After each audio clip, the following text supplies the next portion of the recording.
I'm flipping to my wheels, and I'm like, to my wheels, to my wheels, to my wheels. And then he starts going, it looks kind of, you're like pulling weird. And I'm like, I don't give a fuck, Travis. I'm landing on my wheels. And he's like, yeah, but it doesn't really look that good. And I'm like, Travis, let me just keep doing it and like I'll figure it out. And he's like, but like, and he just kept doing that to me. So now I'm listening to him, and I got to the point where I could no longer fucking flip.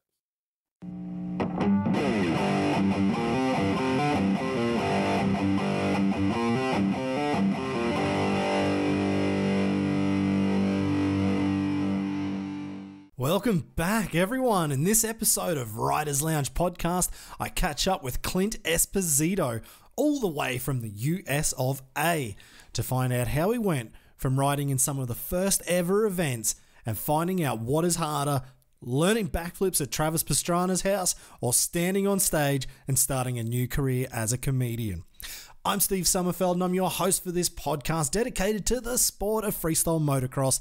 And I'm lucky to be able to bring you at least some cool stories from all sorts of characters in our niche discipline of action sports. And just like back in the day when I was riding, I want to give a quick shout out to my sponsors who have also helped me along the way: Custom MX Graphics, Motor X Oils, GB Orthopedics, DEP Pipes, Race FX, and TCX Boots. And I also want to thank the fine people from the Black Forest region of Germany who are still tirelessly working away at producing this unbelievable German beer from the Rothaus Brewery. And actually, since I have an American guest on and he did ask me previously in his own podcast where he could buy a Tannenzaepfle beer, I've asked the man in charge, Mathieu from Rothaus, and he sent me a list of distributors for some of the major markets like America, Australia, the UK, and France. And I'll add them to this podcast description, and you can go straight to the websites and find a store near you to pick up this awesome beer. Now, I know we're only 7 episodes in, and I've already broken my own self-imposed plan, really, of how I wanted to conduct this podcast. And if you'd listened to the opening podcast, I said my plan was actually to see the riders at events, or at least in person, maybe on a road trip, and just sit down, grab a cold Tannenzaepfle beer, and have a good old chinwag about their lives, their careers, or anything else which just seems remotely relevant, interesting, or funny.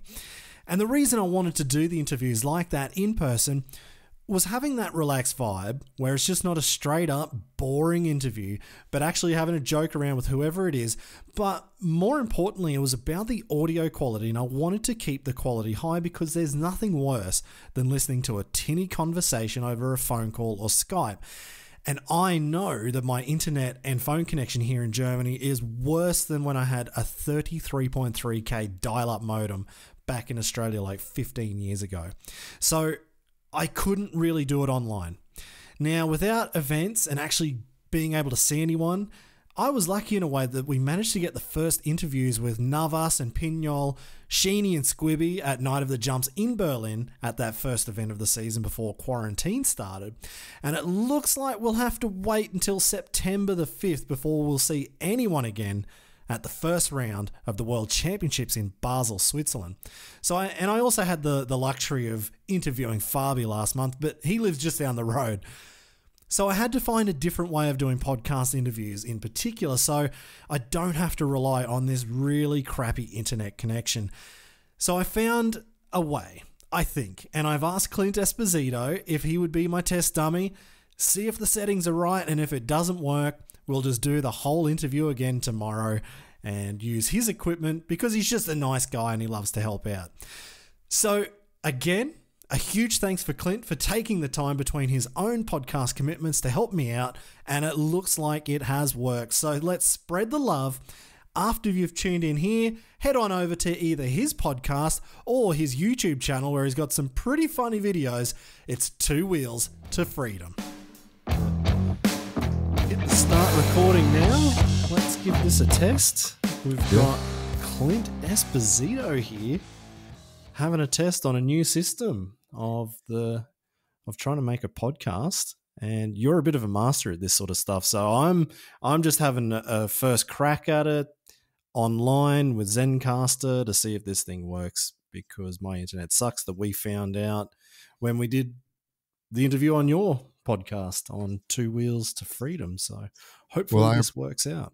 I appreciate you calling me what'd you call me, an expert or something?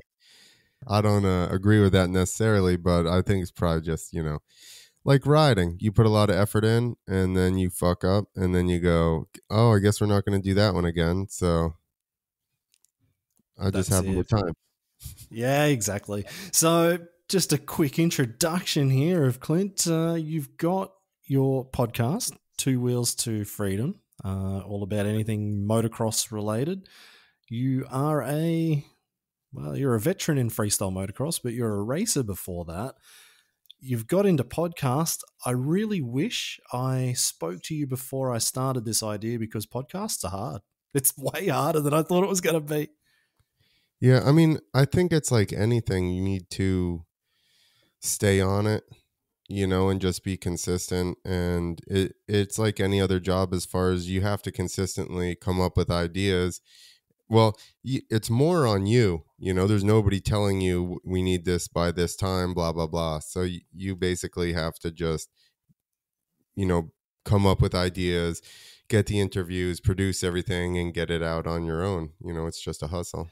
Yeah, exactly. That's it. And it's kind of like self-imposed thing. So I said I was going to do it, and release on Tuesdays, just because I don't want to do anything on Monday. But here we are on a Monday doing the interview. But the interview part, that's fine. It's the audio editing at the end. And man, it took me so much more time than I thought it would take. I don't know. Do you find that? You do audio editing? I had to. I guess I had some issues with the mics when I first bought them. So I was getting some pops and crackles and things like that. So I had to really go back through and find the problems and just eliminate those sounds here, there, and everywhere. So, so you don't do any audio editing, right? No, that's most of our stuff is live, and even for audio versions, I pretty much just pull the audio from them, and then, if there is, I've had people say, I need that section taken out or something like that, or I've had issues with stuff, and then I had to go and cut big sections out, but I never. Even pops and stuff like that, long time ago, because in the beginning it was horrible, Steve. If you listen to the first couple, I'm using OBS, which is just a free broadcasting system, and then the way I was even recording it, I didn't realize, like, I had no idea what I was doing at all. So you had to set the OBS I know the feeling. Dude, and then you had to gather like all the audio and run it in, and I didn't know that you had to set up this other thing in your computer so it would all aggregate the audio.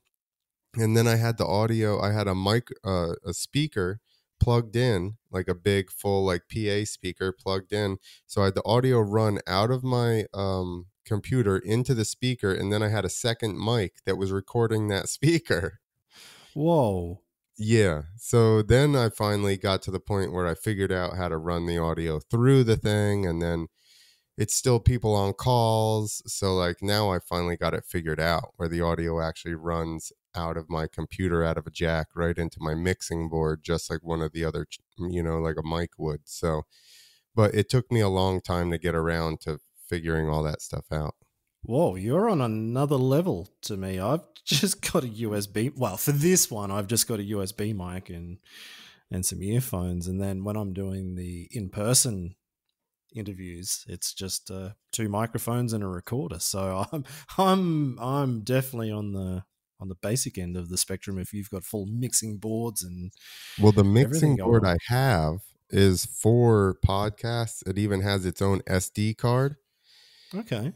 In the back, so basically and it runs off a battery if you have it charged up, or I think you just put batteries in it. I only put them in it, and then it's just been plugged into my computer. But I could take this mixing board, it's got 6 ins, and then I could have 6 mics. It's got 4 headphone jacks, ironically enough. I don't know why they left me too short.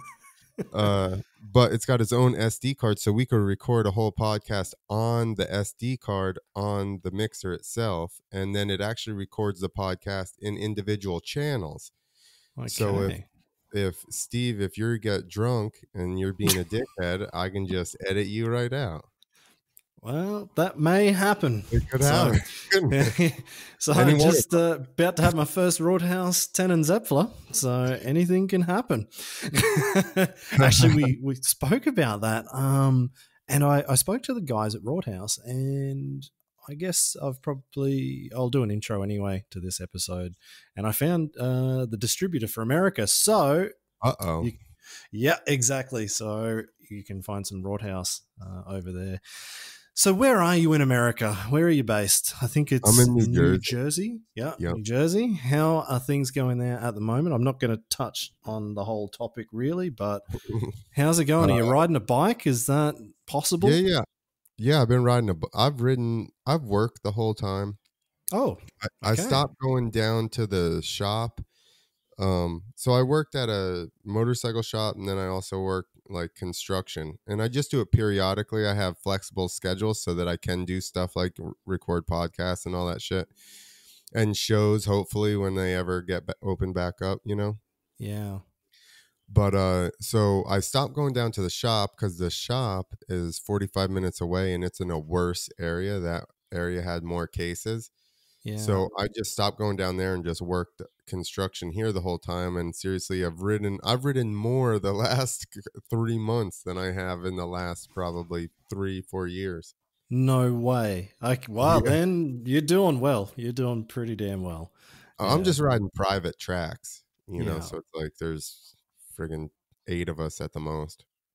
Yeah. Oh, that's not too bad. Like at the moment where I am, it's just me and Mike riding, and a couple other guys like Tim turned up, but not too much. And I know a lot of tracks are still closed around here in Germany, so it's funny. But then I was just looking at in Australia, and they're all going back to racing as of I think it was even last weekend they could start racing. So yeah, I mean I can still ride, so it's good. And I've seen everyone on Instagram starting to put some more photos and videos up, so we're not all looking at Throwback Thursdays that I get excited about. So, but yeah, no, good to hear that you're on the bike.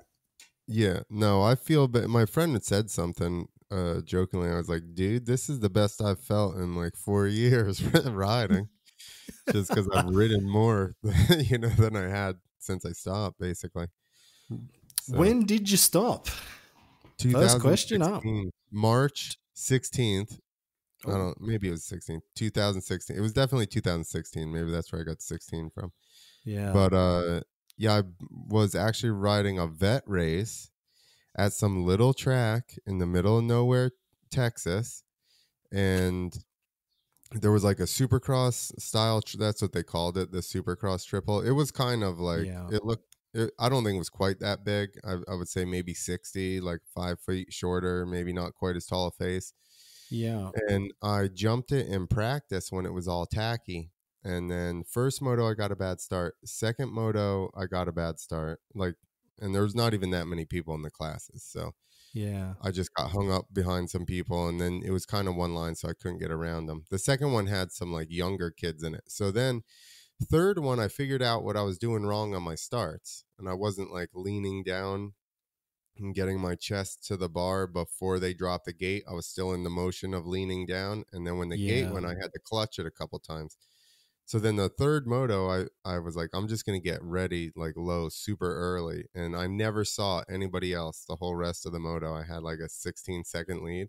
Whoa. And I mean, we're in the middle of nowhere. It's like 30 plus or something, or like vet class or whatever the hell it was. Like it wasn't anything. And I'm gone. I don't see anybody. And I go to jump that. I'm like, I'm going to get over this triple, and then we're going to have some fun in that next moto. Like, I'm going to show these young kids what's up. We're going to have some fun. And fucking just spun. I waited too long. I didn't like carry speed into it. I hit it like I did in practice. I waited, and I just pinned it through the face, and I spun. It got like loose by then. And I just hooked my back wheel up on the lip of the face of the landing. and it bucked me weird, like to the left-hand side, and I must have taken my foot off to like stomp the fire, and it got like Yeah. kicked forward underneath my handlebars, and my bike fell over, and it was like stuck underneath my handlebars and triple clamp, and Oh, and it was like on the end of the handlebar, and I was just sitting on the bike. So I didn't even like damn. fall over really. I just like I think I just like I said, I got pitched weird and just kind of let go of the bars, and it just landed on my leg. And so what was the end result? Broken compound tib fib. I broke my tibial plateau, and I Oh, yeah. tore my meniscus. Okay. The issue was this is what I think more the issue. I mean, a couple of things happened. 2 years before that, I'd had a really bad crash where I broke my femur. I blew my shoulder out. I pulled my rear deltoid off, like it was completely detached. That's the one we were talking about. I hit my head real hard. I don't remember, like a couple days, basically. And I peed brown for probably a month because I landed like on my back. Oh. That was 2 years before that. Then, and with the shoulder, I was on crutches for a while. I finally found a different doctor. He did my shoulder, so that was 5 months after. I'd seriously ridden for probably a year and a half at this point when I got hurt again. And in between there, I'd gotten Lyme's disease. Oh. So just let me know what that is again. Okay, Lyme disease is a tick-borne illness. So basically, if you get bit by a tick, and it becomes like Jimmy Dakotas just actually stepped away from racing because he has Lyme's disease. Really? Oh. Yeah, and it makes you super tired and stuff like that, and just draws you down super hard. Which you'll like this one. I brought this up to some other friends. I'm like, yo, I was telling the same story. I said I got Lyme disease in between, and my friends are like, yo, that's a government the Lyme disease was made by the government and put into tick in New York State or whatever, and that's why it's so heavy around here. And I look it up, and sure enough, there's paperwork about it, and I'm like, dude. Oh no. Oh, we're already into conspiracy theories and it's 12 minutes in. Oh no. So anyway, we'll get off that. So my whole thought is that those things in a row, then I broke the leg, and they took me, it was Saturday night racing in Texas. They took me to some little ass hospital.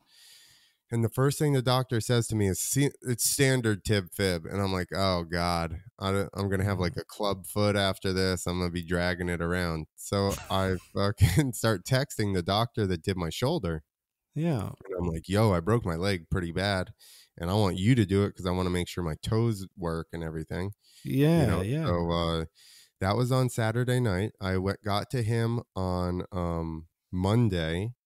There was too much swelling, so we had to wait until the following week. So basically, it was 14 days between me breaking my leg and getting surgery. Yeah. So I think in that time is where I got the infection developed, and then I wasn't aware about it, and so I got surgery and everything, and then 2 months later my leg was so tender that I couldn't even touch it or anything, and I looked at the incision on the front of my shin where they put the plate in, and it's split back open.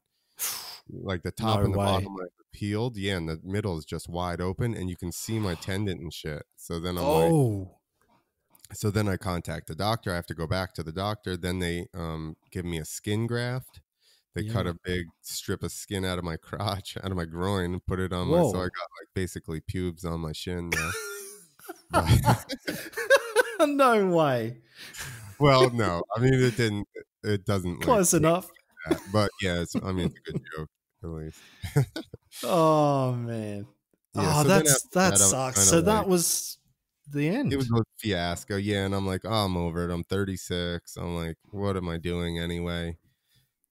Some of the fun had gone away from, like, I love riding, obviously, but some of the fun had gone away from freestyle because I wasn't progressing and I wasn't keeping up with people.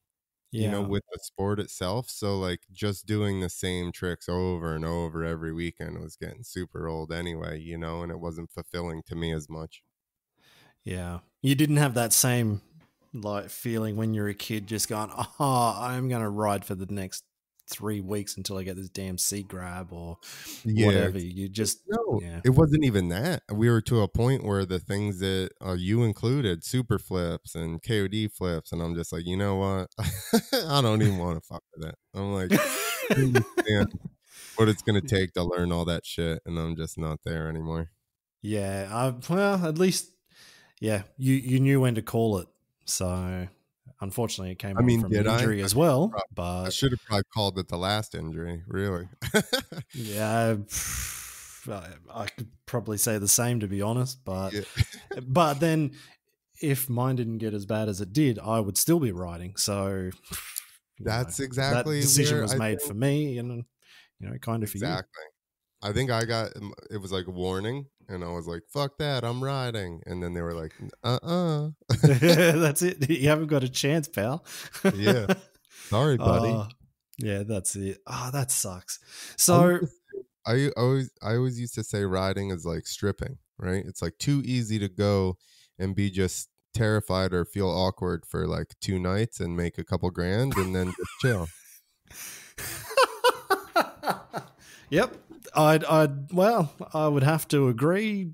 I never don't know. stripped, but I'm assuming I'm just assuming, but I think you're probably right. Like, fair call. I've met enough dancers that were like, I have to have a couple drinks, Yeah. And you're just like same way in the locker room, just like, I want to die. Man, you've got some jokes here. I mean, we're going to come back to this later, but let's go all the way back, all the way to the start. You've been in freestyle for almost the entire time freestyle has been a sport, right? Kind of close. Yeah. When did it start for you, and how did you actually get into it?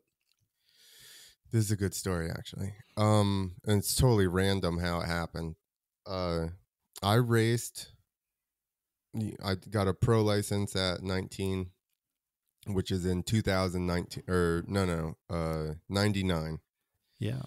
So I was still when I was a kid, I rode BMX a little bit, and I did a little bit of tricks, and then I got heavy into dirt bikes, and then I raced, and there was no tricks, so then I just did that forever. And then once freestyle, like Krusty and that stuff come out, I started doing like cans and knacks and shit on my bike, like when I would get done with my motos. So I'd do my full 2 half-hour motos, and then I would jump the funnest jump on the track and do tricks. Well, the guy whose house that I rode at, Mark Pillion, he had raced Supercross and everything. That's why he had such a gnarly track. And the guy that books Feld stuff, or did for a long, I think he does, John Sigismondi, books all the monster trucks and all that stuff. He was also from New Jersey. Yeah. And he was moving to Florida. So he was going to have a couple of guys in Florida, and then he wanted to have a couple of guys up here to start doing Monster Jam. This is the first year Monster Jam has freestyle in it, period. Huh. They had 3 ramps. If you remember the real old Vans Triple Crowns and shit like that. Yeah.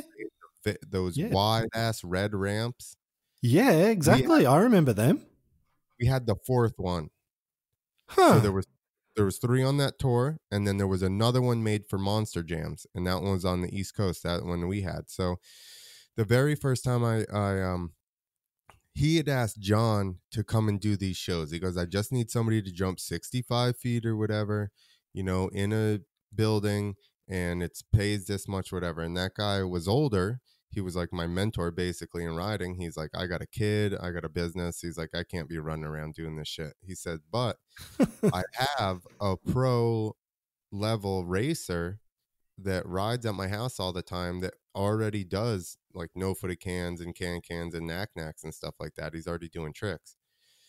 So he connected us, and then they said, if you want to do it, you come down and test the ramp out, tomorrow or whatever it was. So we all went down to Robbie Wood's house, which any Jersey locals is going to know that name, at least my age or around, because he was like a mini.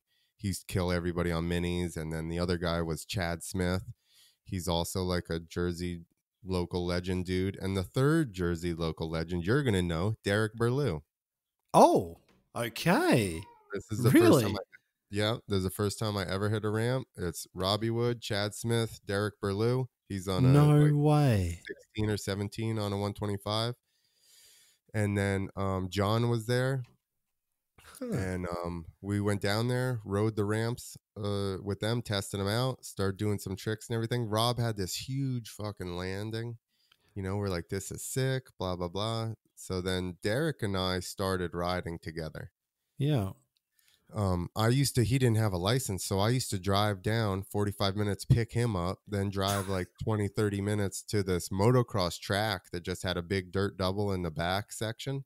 Yeah. And we just ride that double until there was ruts completely across the entire face of the thing. And that's where we learned like seat grab Indian airs and bar hops and all kinds of shit. No way. Well, you are a good guy to drive that far out to pick someone up to then go back and go riding. That was the only place I had to ride and person to ride with. But I mean, that's, you know, right? That's what it's all about, isn't it? You got to drive a lot, you know, if you want to ride. Yeah, exactly. And it's good to have someone there to ride with and like just push each other. Man, so that's crazy. You were riding with Derek Blue right from the start. And because actually, you know, I just put that video up of his crash with Alvaro yesterday or the day before. So it's just funny that you've said his name straight away. Yeah. Oh, and first probably 2 years, it was me, Derek, and Hippie. Do you know Hippie, Derek's dad? No, I don't. You never brought him? No. You'd love his dad is awesome. So, yeah, it was just the three of us in trucks driving around these monster jams and shit. And then, yeah. So how did you get then from monster jams to FMX East? Because, you know, when I did that interview with you, maybe 2 months ago now, 2 or 3 months ago for your podcast, and I'm just before we started, I was like, Clint Esposito.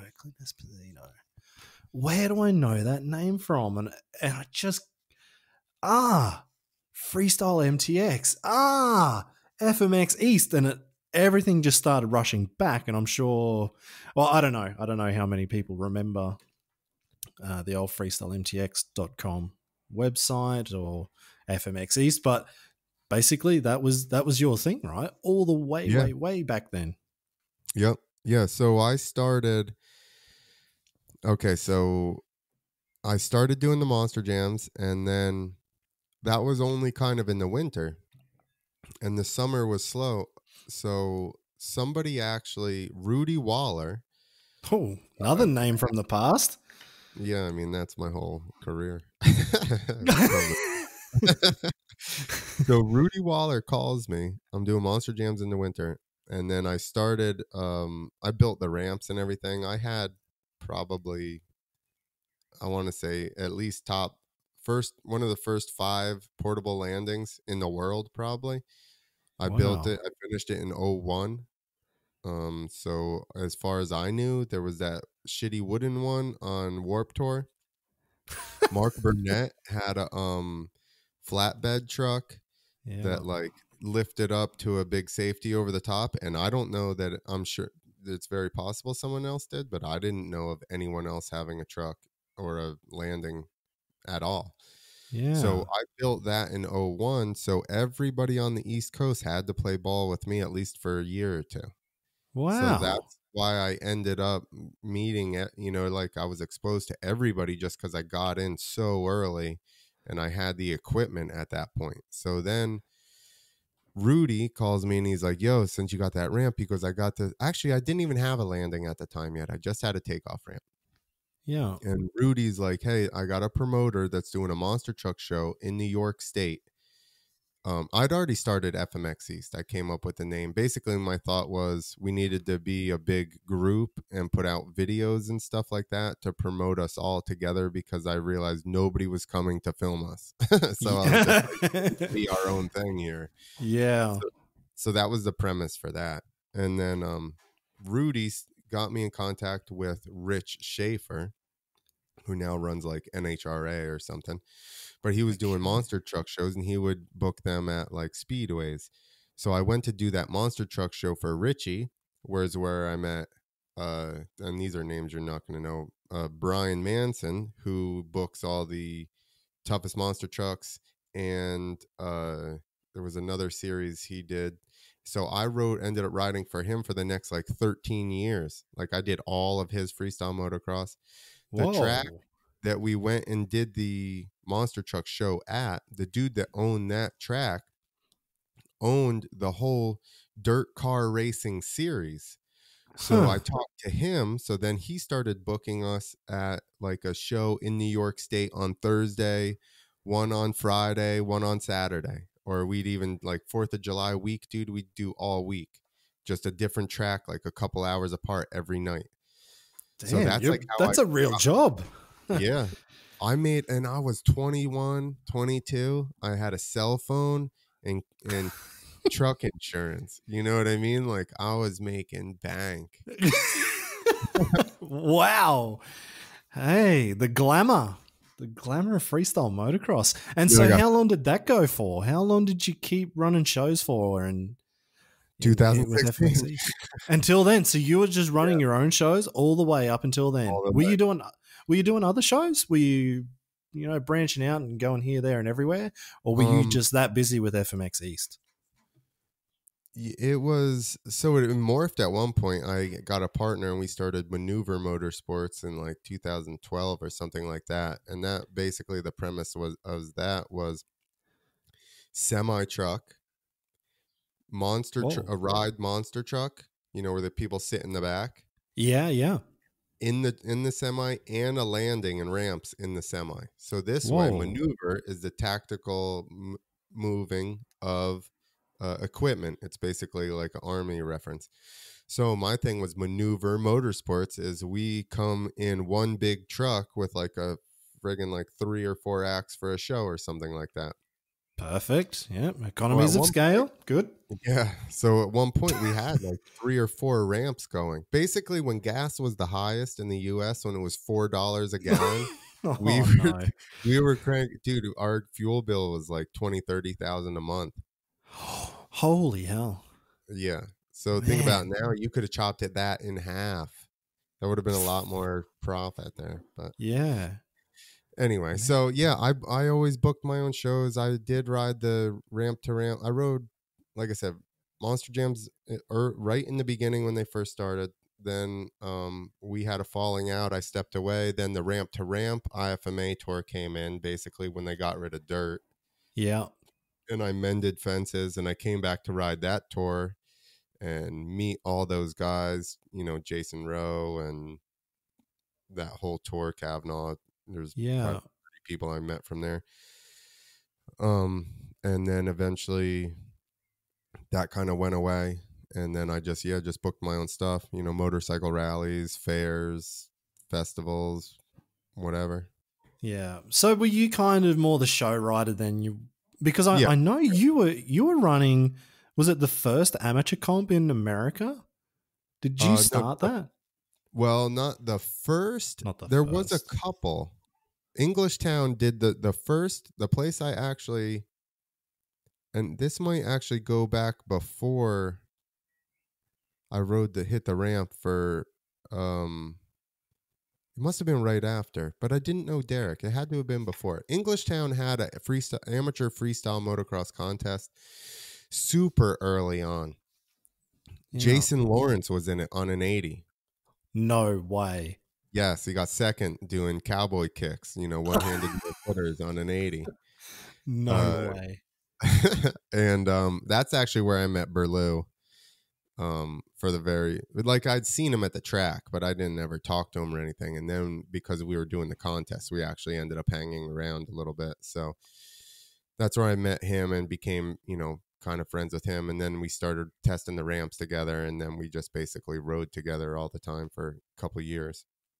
But yeah, in like 2005 or something, maybe, Paul Smith and I put on the very first one I did on my own. Yeah. at Bremen, Georgia, at a motocross track. And I knew the guys that owned it. We went in there with machines and peaked up. They had like this 85-foot dirt tabletop, and we peaked that fucking thing up. And then we put like a double after it, and then we had like a big double coming on the way back. And we just jammed out all day on this dude's track. And I had like some little plaques made up and shit like that. Actually, Paris Rosen showed up.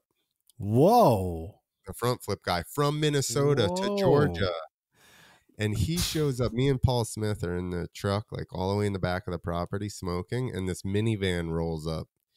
And we're just like, what the fuck is this? And then Paris hops out. And we're like, what the fuck?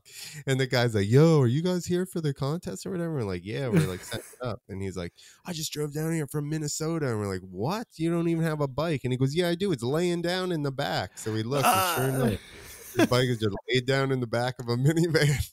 No like, way. What's going on? Yeah. Whoa. That was like when he very first got into freestyle, period.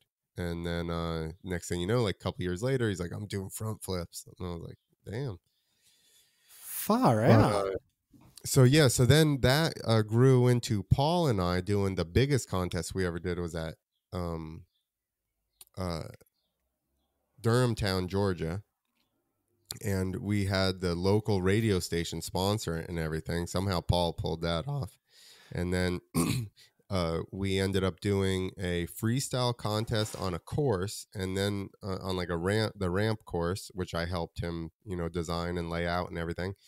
And then they had a like quote unquote supercross track. It's not like a real supercross track, but it was fun and it had jumps all around it. So sweet, good enough.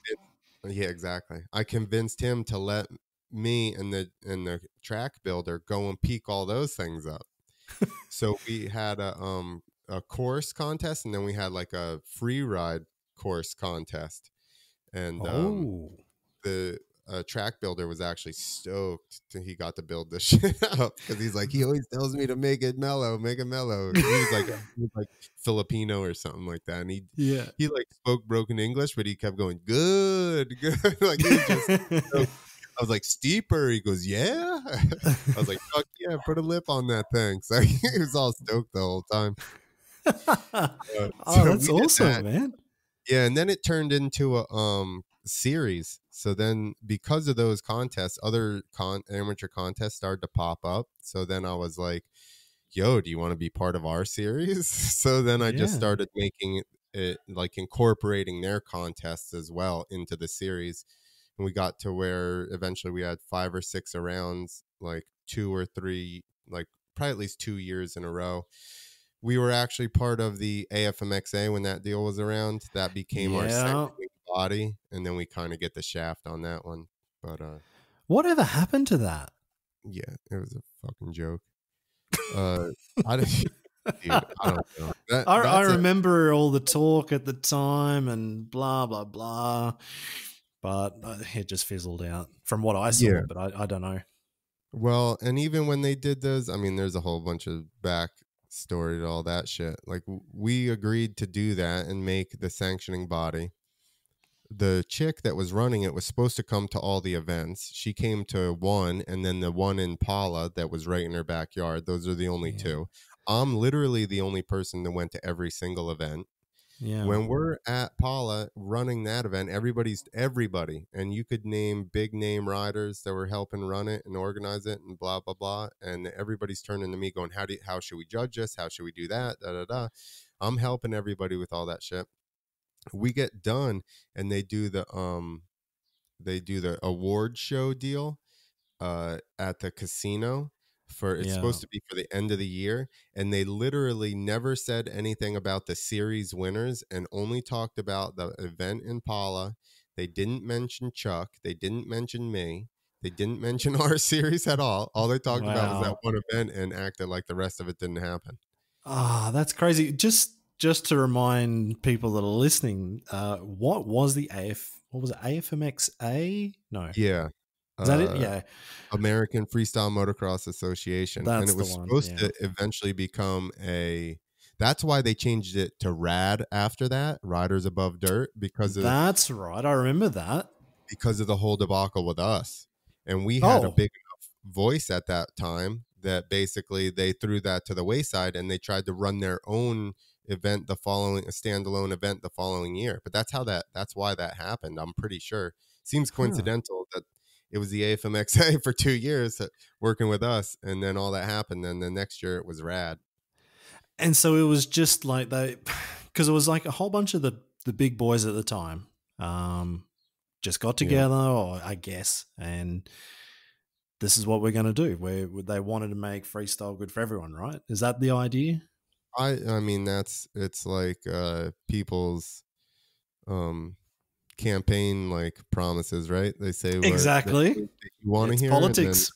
the real, what's going on is, maybe not that. I mean, that's how I felt. I felt like I think that they saw us having a little bit of traction, and we were going to go to California. We were working on it, and I think that worked together. And honestly, California is the only place that really turns out any numbers. No Yeah. place else does. And we're having dudes drive from friggin' Colorado to Texas, or Minnesota to Georgia, and we're getting 6 guys per class. Like Yeah. that's what everybody talks about. But I'm like, there is just not a big enough freestyle motocross population to warrant doing a contest like that. Yeah. Just regionally, you would have to. It's hard because people don't have that money, and people are calling me and texting me all day, or emailing me, what's it pay? And I'm like, dude, I lose like $500 every time I do one of these fucking things. And like, it's an amateur contest. What do you mean? What does it pay? Yeah. You know? Imagine if there was something like that right this minute. Imagine if there was an event, just something would be unbelievable. You'd turn up there, you'd drive across the country to get to it right now. Like, I remember when Well, we did ours in Australia, like RFD, they started it because there was a couple of comps going on. There was Narrogin over in the West Coast, and there was a couple on the East Coast, but there wasn't too much, and it wasn't like anyone could get into it. So RFD started it, and then it was the AFMXF something, I don't know, can't remember. But yeah, I mean, I remember we used to, I think it was $50 entry fee, so we all just put $50 in the tin, and the winner took most of it, sort of thing, and the rest just went to the bar, or at least the winner had to pay for the bar. So that's all we did in yeah, Australia. we Yeah. had novice, amateur, and like a expert class or whatever. And I think Oh, maybe eventually we did have some kind of purse or something for the experts, but it was small. I mean, nobody, like I said, nobody got behind us as far as sponsorship or anything like that, and we weren't turning out enough numbers. I think that's what yeah. happened with the AFMXA and rad after that. Like, you're not pulling big numbers for that, big enough for anybody to be. Basically, we got squished kind of, and then Yeah. they're like, oh, this isn't worth it, and just stepped away. Oh, that sucks. So, But I mean, you've like, been, yeah. I feel like there's less riders now, amateur riders, than there was then. It's crazy, isn't it? Yeah, But prices then, here have gone back up. yeah. Yeah, because there's not so many, it's just Yeah, supply and exactly. demand, isn't it? It's supply and Yeah. demand. So, yeah, it's just the natural way of things. And yeah, less people, it sucks, but it's better for the ones that are involved. But when there's And more they got people, then there's airbag. more opportunities. And they got Oh, airbag landings. They got yeah. they get paid Well, more, and it's safer. What the fuck's going on? yeah, I know. We're 20 years too late, or too, no, we were 20 years too early, sorry, Yeah. to start all this. Like, oh man, I wish I could ride an airbag landing and just my career could go until I was 60 or something. I Like, know. you don't even need suspension. You don't even need to talk to a suspension expert. You just land on an airbag. That's perfect. Oh man, I'd feel so good. My ankles would be perfect. My knees would be There's, perfect. there's at Oh least one in that one that I told you where I did my shoulder and my femur. That one I jumped off and landed right on the top of the landing. So imagine an airbag. It would have been. I still got ejected off of the landing, so maybe yeah. I would have been bounced like twice as high and then landed on the ground. But You'll never know. You'll never. never know. I mean, it does. It sucks. I wasn't going to ask actually about the airbags, but give us your opinion. What are you thinking about them? I think that it's really easy for people that did what we did to be like, oh, you guys are pussies. But Yeah, I can guarantee you 150% I would have had an airbag. for sure. You know what I mean? I'm not proud for that. I'd have been like, what is this? And it's cheaper. And I don't got to weld shit. And it's going to be lighter going down the road. And it's smaller. It's not a big air dam. Yeah, sign me up. Yeah, exactly. So definitely in terms of running shows, with your trucks and everything like that, if you had an airbag, you would be all over it. Yeah. What about sure. for training? What about I for, all that sort of stuff? mean, yeah. No, 100%. And here's even the thing that I've said with flips. Like my first flips to dirt, I had taken mulch or sawdust and laid it all over the landing, because that was the best way in my head to make there an intermediate between foam pit and concrete friggin' landing. You know what I Yeah, mean? I'm like, there needs to be exactly. some kind of step inside my head that's in between there, because I'm like very confident I'm going to get to my wheels. It's whether or not I'm hot or, or nose down or something like that. So Yeah, that would have just taken away that little teeny bit of variable and being like, okay, I can, if I miscalculate this first one, I'm still cool. So, I mean, I think it would have, it's with any of this stuff, right? The foam pits sped up the progression of tricks, exactly. and the front flip ramp sped up progression of tricks. And that's all it is. It's just making the progression happen faster, because you can take those steps more safely without losing, 2 months if you mess up. 2. Oh man, I wish mine Well, were I'm all not 2. I wish mine just were all talking 2. generalities here. Yeah, I wish mine were 2. Definitely, that ain't a general. But so tell us about the flip though, because this was something I didn't know until I was again on your podcast. But it's just a pretty damn cool story. How did you learn to flip? You talking about where? Where were you, and who Yeah. with? So, well, initially I went to Pastrana's house, and that's where I learned the initial how to flip off that box in the front of his the front of the foam pit. I started Oh there. yeah. And so we started with bicycles inside, then we took the mini bikes to the pit, and then I took my big bike to the pit.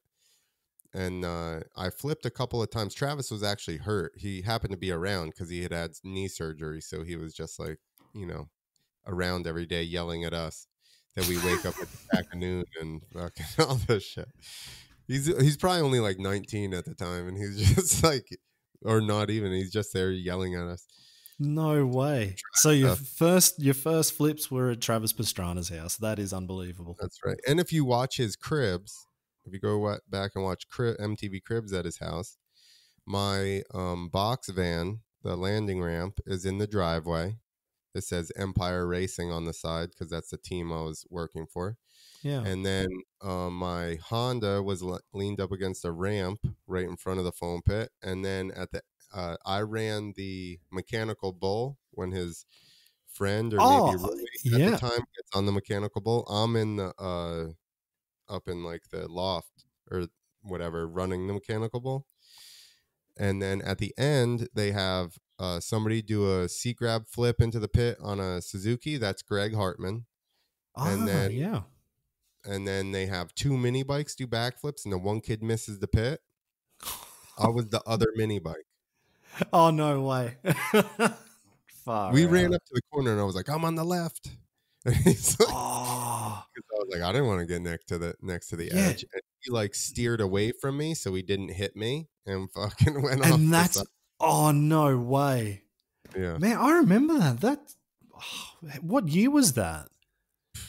Had to have been like 04. I bet it was 04 because I had the Empire stuff on there, so it had to have been 04. Damn. Oh, there you go. So learning from the best, why not? He actually was a detriment to my learning to flip because okay, how does that happen? Okay, this is why. Because stuff just happens for him. So I'm flipping to my wheels, And I'm like, to my wheels, to my wheels, Yeah. to my wheels. And then he starts going, it looks kind of, you're like pulling weird. And I'm like, I don't give a fuck, Travis. I'm landing on my wheels. And he's like, yeah, but it doesn't really look that good. And I'm like, Travis, let me just keep doing it and like I'll figure it out. And he's like, but like, and he just kept doing that to me. So now I'm listening to him, and I got to the point where I could no longer fucking flip. Wow. I was so thinking about and his dad was there too, and now I had he'd be kicking your ass. Dude, both of them are yelling at me that I'm doing, that I should try this and I should try that and da da da da da. And then it gets to the point where I start now knowing what I know. I started pulling too early, and how tight that box at the front of the foam pit is. Yeah. If you pull too early on that thing, it loads your back suspension so hard that like it would just shoot me straight up in the air. So the harder I would physically pull, the more I would get stuck. Yeah. So I basically said, fuck it, and gave up on the flip for like a year. Huh. I was like, I'm not supposed to flip. And then I became friends with Chuck. And we went down to his place. And now Chuck is the other way. He's like super chill. Like he's not saying shit to me or anything. He's just like, I ask him something, he'll help me. Other than that, he's not saying anything. So it was like more of a relaxed environment for me. And I was able to like work it out on my own, which actually, because I had no idea how to pull, he just had a super kicker. So I went at the super kicker in pull position, which would be like if you were to manual a bicycle. So I just stayed back like that and rode off of the ramp, and would come down almost like my bike would be totally vertical versus like, so you could almost flip that way on a fucking super kicker. Wow. So that's crazy. So once I had that in my head, okay, this is the position you need to be in to pull on the ramp. Then I could ride at the ramp in a normal body position and then go, okay, pull. And then I would know how to put my body. So that's how I actually trained myself to pull correctly. And then I went right to 75-foot ramps. Okay. Wow. So straight from... I mean, you didn't muck around then on the super kicker, just straight into the 75. I literally did the super kicker, seriously, probably 10 times like that, like where I just already stayed back and then pulled, but I never did a super kicker to dirt or anything because they look like you couldn't control them enough. Yeah. So I like the bigger gaps, because once you're, well, you know this, once you're flipping at a distance, you know, and the more you have the gear kind of wound out, the more it's controllable in the air. Exactly. Like long distance just feels better. I never really like the super kicker myself. Yeah, it's scary to look at, but it feels easier. Whereas the super kicker, I was quite scared of how high you were going. Like if I just pulled a little bit too much and you can't control it, like you said, you're just going to end up on your back. But you've come from so much higher up. And now think about Carey Hart's first flip at Gravity Cairns. He had no chance of fucking landing that thing. No way. Man, that's so gnarly. Like just looking at that footage, and he just went so damn high. Like no distance. Straight down. And they're like, he didn't land it. I'm like, you guys are assholes, whoever said that. You guys are just mad that you didn't do it. Yeah, exactly. 100% landed in my book. That was never even in my mind that was like, there was no thing about did he land it or did he not land it. He fucking landed it. Like, man, no one else was going to ride that away. So, and even Travis was like, he did that like a year before I had planned to. He's like, nobody was thinking that at that time. Yeah, that's so gnarly. But that's the hard part, right? Is breaking the mental barrier of the trick. Yeah, and then once you've seen it, it's over. Yeah, exactly. I equated to this. Think about this. The 4-minute mile. Do you know the deal with the 4-minute mile? Like running? I don't run. No. Actually, you know, now that you say it, and I know about it. They spent years trying to break 4-minute mile. And they said, it's impossible. The human body can't do it. Da, da, da, da, da. Yeah. One guy did it. And you know how many people? I don't know the exact number, but Yeah. something like 10 people did it the following year. Like, Well, there you so go. did beings get faster? Or did all of a sudden mentally they're like, oh shit, we can run that fast? That's it. Just put a bit more in. That's all I that don't know. happened. You know what I mean? Seems simple. Yeah, just go faster. Come on, it's not that hard. Yeah. Yeah, that is crazy though. Back. What's that? Sorry. How did it hold their bodies back? Like, I don't understand how, like, one time they didn't accidentally run faster than 4 minutes in a mile. Yeah, it's crazy. Hey, like, nah. I mean, it's just, yeah. If you've seen it done, you know it's possible. And up until that point, I'm not sure here. I mean, for freestyle, that's relevant, but for running, they should be able to just run anyway. But I don't know. You would think so. Yeah. Yeah, there you go. So you've gone from learning to flip with Travis, you've run shows with FMX East, you've run competitions, you're also making heaps of videos. And then, like, I was going through your website and the old bio there, you're in a whole bunch of the M80s from way back in the day as well. I'm like, hang on, this is really starting to flood back, because I used to watch all the M80s on Fuel TV nearly 20 years ago. Yeah. I was like, man, you've done that. You've done movie work. What's the best part of the career? Like, you've done some pretty cool stuff. And as proud as I am to say, you know, I helped produce anything that you watch on M80 that was an East Coast guy, or East Coast, like anything, Youngstown Scene Check, Brody Wilson, Greg Hartman. I produced all those basically. So Wow. we were doing my first video, staking our claim. It was basically nobody from out east did anything. So Yeah. it was FMX East staking our claim. We're filming that, and then my camera guy goes on, what the hell is that thing? Everybody, Craigslist or something. Oh yeah. And finds an ad saying extreme sports footage wanted for Fox Sports show. So he wrote, it was Adam Barker, the guy that made Fresno. Oh, okay. He made the ad. So Kyle ends up writing him and is like, hey, I've got some guys out here, you know, we're doing videos, this and that. We'd like to, you know, send you some stuff. And he's like, you know, doesn't know who we are. So he goes, send me some footage and, you know, I'll look at it. So we sent him the footage from my first video. And he was like, oh shit, you got some real guys out there. Like, we can do something. So the first year they said, which you'll probably remember this when I mention it, they said, you will give you so many segments if one of them is a world first. It has to be something nobody's ever done before. Okay. So my camera guy is a BMX guy, and he goes, yo, let's do grind pegs. Oh, I do remember.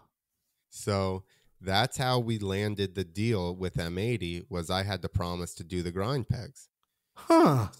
So then we built the grind pegs. We filmed that scene. Once we filmed that, then Adam goes, okay, here are the other ones you can produce. Wow. So then I got all the other guys. So then for the second video, we did the same thing. We shot all the footage, and he got all the footage. Basically, he had to be able to release the footage before the video came out. Yeah. So he basically paid for my camera guy to fly around and film for me and stuff. I still set up all the photos, you know, the video shoots and everything. So a lot of the scenes in both of the movies are the same footage or from M80. Huh. Man, that's crazy. So then circle around to now, I started doing comedy, and Adam Barker started seeing it, and he's like, yo, this is awesome. I love that you're doing comedy now, you know. So then I said, I actually have some moto jokes and stuff. And he was like, what? So then he goes, send that to me. So I sent him some of that stuff. So then he's like, at the times he was in talk with somebody for Baco to get picked up. And he goes, Baco's looking good. He goes, if it gets picked up right now, I'm going to circle back around with you and have you help me write. So he circled back around. They said they were going to pick it up. Eventually, obviously, it fell through. But so he started sending me the segments of it, like acts of it, and having me go through and mess with dialogue and stuff. And then he's like, okay. So then it progressed to now he and I have pretty much, there's a whole new script for Baco now. We did away with the one that he had originally wrote, and now we did this one together. From like, he gave me a whole layout and then goes, okay, write these scenes and these people in or whatever. So I'll write out what I think it should be and I'll send it to him, and then he'll like merge it with what his original vision for it. And he's like, I do that because you may pick something up or point something out that I didn't think of. Yeah, for sure. So now, like I said, we've got a full new draft of Baco, like going out to some big people probably today. Oh. So a bit of an exclusive there. Nice. Yeah, today or tomorrow, the full a full new write up, which I'm gonna say we've been going back and forth, and I'm like, dude, this is an epic fucking movie if it gets made. Like, there's a lot of if it ever gets made. If it ever gets made, I think obviously now seeing what he has done already, Yeah, for sure. there's a much better chance of it. He pulled Fresno off, so I'm sure now with the connections that it'll be better. But just even the list of cameos we're trying to get and the characters that are in the stuff. Yeah. And then we're including, like, you remember Fresno had a little bit of action sports stuff in it. Well, the action sports scenes are going to be like pumped up, and I don't want to go too much, but it's going to be fucking epic. Man, that's so cool. Once we get it, I'll clear it with him. I'll get you the script or whatever, and then you can read it and at least be like, dude, what the fuck? Man, that's so cool. Thank you. I'm not funny enough though to give you any tips, so that's fine. You know what? Like we were talking about, having it in everybody's ears is probably as much a help as anything else at this point. Yeah, we need people to be kind of ready for it. No, that's awesome. And how long have you been working on that then?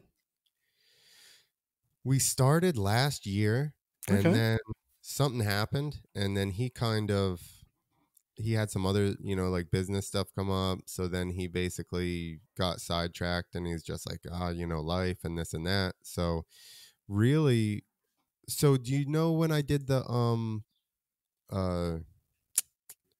Fresno Smooth viewing? Yeah. This whole new script has been written since then. Really? That was only like 1 month ago, or 5-6 weeks or something. Probably a month ago we started writing this. We had a first draft in a week. Huh. Like, he's basically like, yo, if Racer X, because Racer X is about to put an article about Fresno out. Cool. As soon as they told us that was happening, he's like, we need to have the new script done before that gets out. So that way, if any, like momentum is picked up by that, we're already ready to go. So we've just been jamming since then. And I'm like, dude, I don't know how to write. He's like giving me shit about formatting stuff. And I'm like, I'm remedial, which is like, the slow kids in school. Yeah. And now you've got me writing all this stuff. Like, fucking. He's like, yeah, I did throw you right into the fire, didn't I? And I'm like, yeah, kind of. It's like, send it over for the formatting and spell check. I'm awesome at that part. Easy, man. If I can fudge my way through 6 years of university without really listening, I can format something. Like, that's all I learnt from uni, was just write what they need to hear or see or read. So, man, that's so cool though. So when are you thinking, like, when do you think this may come out? Like, when could we possibly see it? I don't know. It really depends on if it gets picked up, how soon. I guess I'm assuming the first thing is, and this is all Adam's department, but I'm assuming the first thing is locking down your talent. Mm-hmm. And then once we have, some key players as far as actors and stuff like that, then we can go after trying to get it picked up.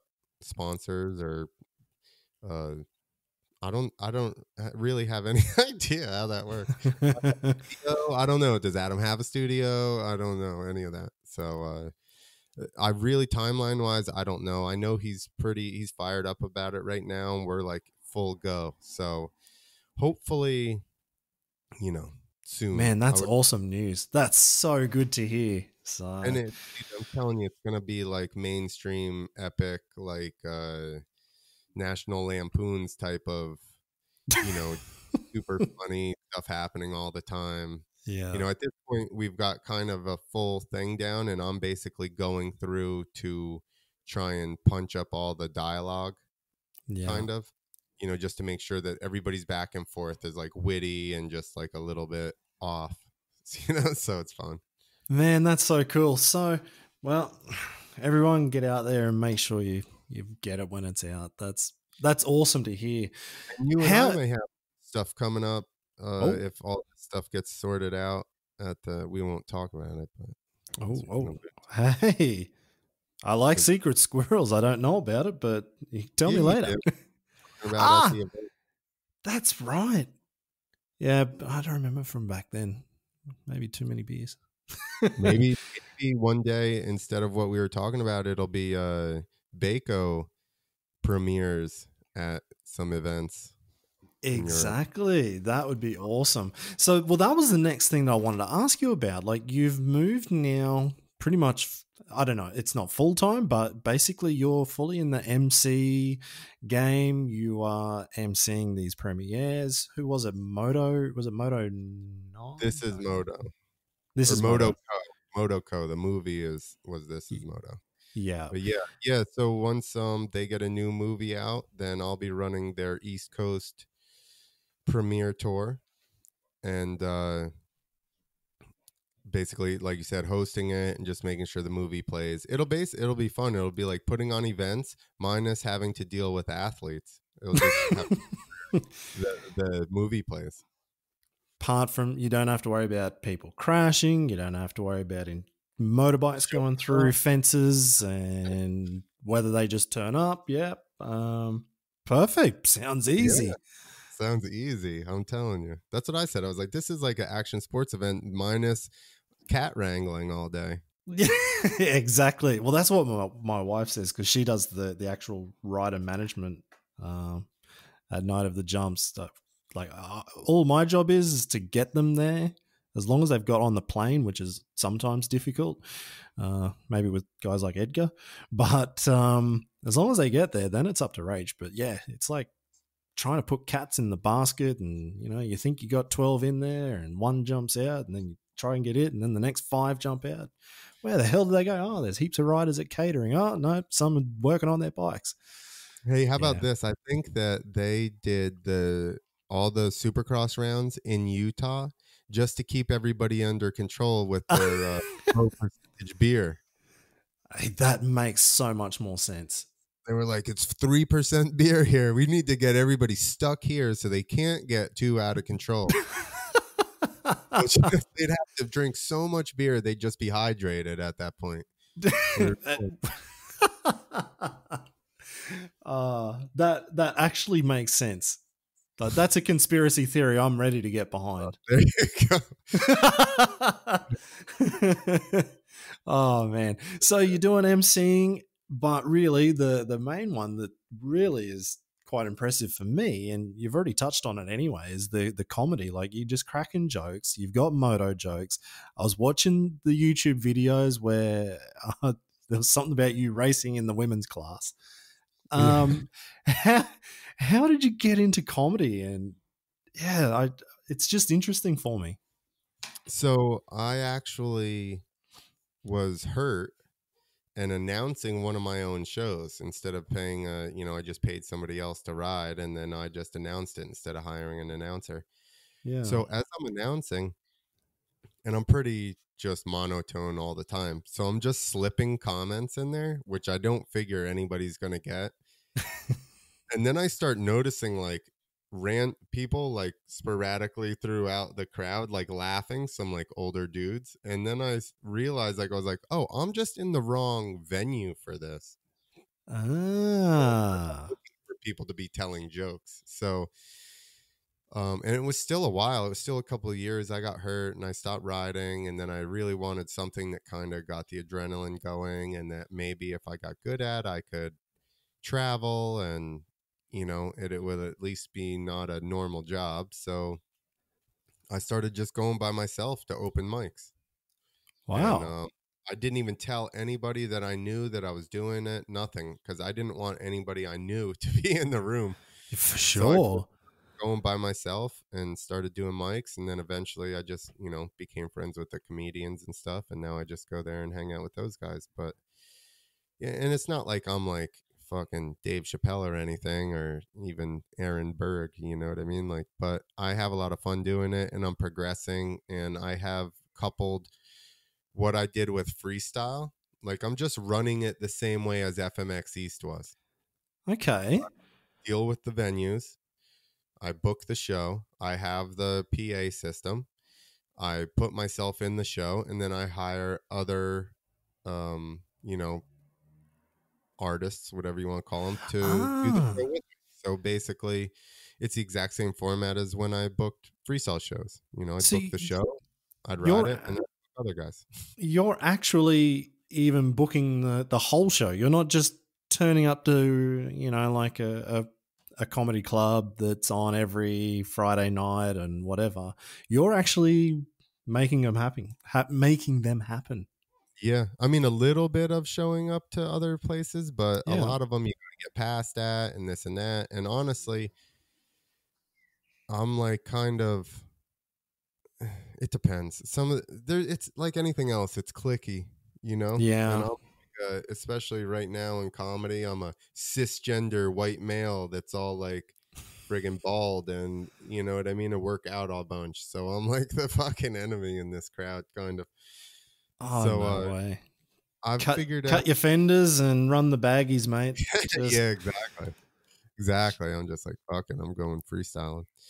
But now I'm like in with a club by me that I really like the owners. We get along great, and I've started to work with them now and actually help them book the shows. And and that's actually who I'm going to do this podcast with. It's his podcast, um, free, the Free Thinkers Society. You could get into this one. whoa.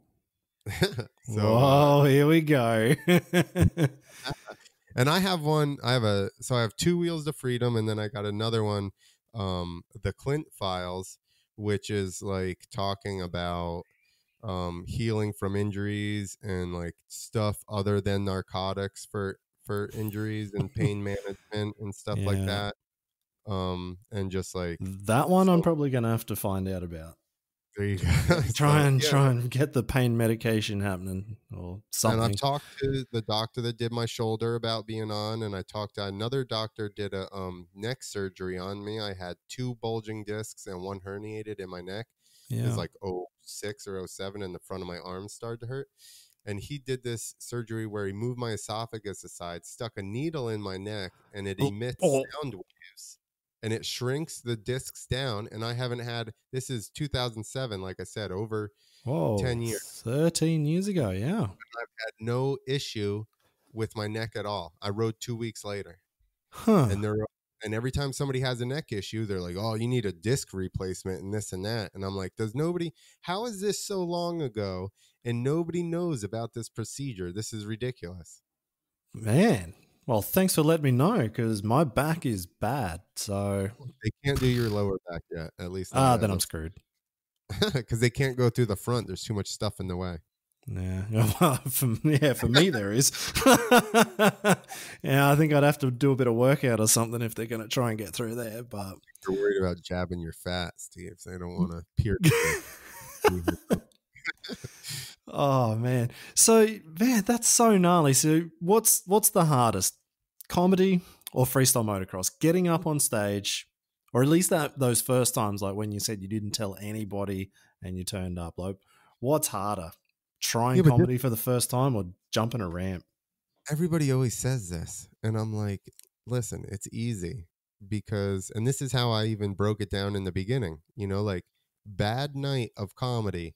This was actually one of my very first jokes.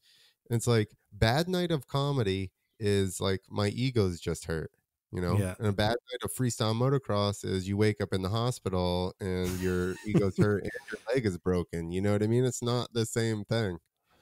I I can deal with just being disappointed in myself, but exactly. I don't think my ego's normally hurt when I wake up in hospital though. Like normally I just did somebody get the video? Like can I see the have video? you ever, okay, maybe not when you knock out and you can't move. How about when you crash and you're fully aware the whole time, and then you're just like in front of 7,000 people, like, oh, I'm such a dick. I'm an idiot. Uh, Actually, no, I did have one good crash. Kids are Back like, in you, back dude. in Australia, I went out. I don't know. I had like just a small crash. I think in the competition earlier or in the qualification, and so I only had like the smallest little nub of the front brake lever, and so I came out doing a third gear wheelie, and I went to go into a big nose wheelie, just looking at the crowd, doing like the drive and stare thing.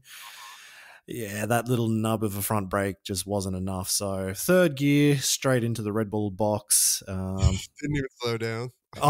Barely even slowed down. And yep. So that one hurt the ego. That's definitely one that I'll remember. That sucked. So still managed to So do the run. it's the same thing. I've Yeah. done the same thing. Come out, tried to clear my bike out, concrete floor, went past the ramp, and there was like oil on the floor. And then next thing you know, I'm just sliding into the crush cars, and I'm like, I didn't even jump anything. Like, what an asshole am I that I just in intro and I haven't even done anything. Yeah, that sucks. That sucks so bad. And I mean, if you're able to get past that, fine. Then comedy is probably not so bad, but you've got to know that you're funny as well. That's got to be a pretty big part behind it. Sometimes people stare at you like you're not. True. But I No, I mean, mean, here's the thing with all that. Like, if a set doesn't go over, a lot of people, sometimes not older people, but people new to comedy will be like, you guys suck, that's funny or whatever. And I'm like, I always take it as I didn't approach them right. I didn't yeah. use the right material. Like, I did not convey my point correctly in Yeah. some way, and that's why they're not laughing. So I just take all of that stuff as learning. Yeah. If they're not laughing, and then I go, okay, where did I go wrong? I should be more diligent about actually watching sets Yeah. to see all that stuff. But I kind of hate listening to myself, especially just to listen to you tell bad jokes to people. But like, it's just a matter of learning. And I've had to learn, especially with the way that I am, like I said, the way I look. I think crowds, especially women, especially like feminist women, like to automatically like write me off or just assume that that's what I'm going to tell macho shit or some shit like that, Yeah. because I have a joke about big dick energy. And all I do is I ask everybody if they've heard about it. And feminist chicks always go, ugh. Yeah. So I just yelled at this. The other thing that helps in comedy is you have to point out your own flaws. If Yeah. you call things out, then it's easier to be likable. So I'll be like, why don't you listen to the fucking joke? Like, it's not even where I'm going. And then it like snapped her out of it a little bit Yeah. because she thought for sure the whole joke is not that I have a big dick. That's the whole point of the joke. You know what I mean? But she was just mad about it in the beginning. Yeah. Oh man, I suppose you got to deal with hecklers though. That'd have to be the toughest part of the job. Sometimes they make it easy, dude. Sometimes If it's somebody like me who, like I said, I'm not even that good, I just wouldn't even be able to think of something funny. You'd just people are just rinse me. wasted in the back yelling ridiculous shit at you, and then you're just like, guy, you're making this like way too easy. Yeah. I've definitely had 10 minutes of just making fun of the drunk guy in the back of the room, and everybody's just dying. Perfect. Easy. What makes comedy good is if it's funny and relatable. And it's kind of like a cheat code. If you can pick something out that's happening inside that room right now or on the wall or whatever, that everybody can look and go, oh, fuck, that is true. At the Yeah. same time, it's harder to come up with actual material you've written about a specific subject and then draw everybody into that and then get them to agree with. Yeah. If there's no bald people in the room, I do no bald jokes. Because Makes everybody sense. else, what? Yeah. Yeah. Man, makes sense. I suppose it's a little bit of learning, and I guess there's definitely tricks to the trade, but I certainly will not be getting up on the stage trying that. So I'm impressed that you're doing it. That is pretty gnarly, but I guess if you've got a knack for it, you've got a knack for it. I like to call that job security. I don't want everybody. Same thing with dirt bikes, I don't want everybody to want to jump dirt bikes. I don't want everybody to want to tell jokes. Exactly. That's it. Man, I've just noticed that it's 7:30. You've got the next podcast coming up, so I should probably let you go. But no, it was awesome to have you on. I'm glad you were happy to be my test dummy for this new online it's better than being just podcast. a dummy. Exactly. Yeah, I've got that part sorted. So, but I mean, let's see if it all worked, and if it didn't, I'll give you a call again tomorrow, and we'll try it again until I get it right. But I mean, I never really wanted to do it this way. I'd rather actually be there in New Jersey having a beer and just chatting shit. But no, not right now, not with Corona, unfortunately. So here we are. We're online and doing it this way instead. So I'm getting up with the age, man. I'm so into the tech sphere right now. Dude, you're 2016 at least. Yeah, finally. It's so crazy. Like I in high school, the only subject that I was actually pretty much any good at was IPT, or like just computers. And I was actually going to go to university to do IT, and I was doing programming and stuff like that. So it's so funny that I was really into tech way back then, and yeah, for the last 20 years I've just ridden a motorbike and not cared. So I'm just trying to catch up. Yeah. Listen, I knew nothing, and I've just been beating my head against the wall with all this shit, figuring it out. So I have more confidence that I've got a chance then, hey? Perfect. Awesome, man. Well, I better let you go so you can get on to the next podcast. But thanks very much again for jumping on today. And thanks for thinking of me. And no problems at all. Always like chatting, and it's always a good time. So like you said, one day we're going to do it in person. We're going to have whatever those beers are that you got over there, and we're going to You are so good for product placement. The Rothaus Tannenzaepfle beer, I believe you're talking about. Exactly. Awesome, man. Thank you very much. And we'll catch up soon. Yeah, man. All right. Later.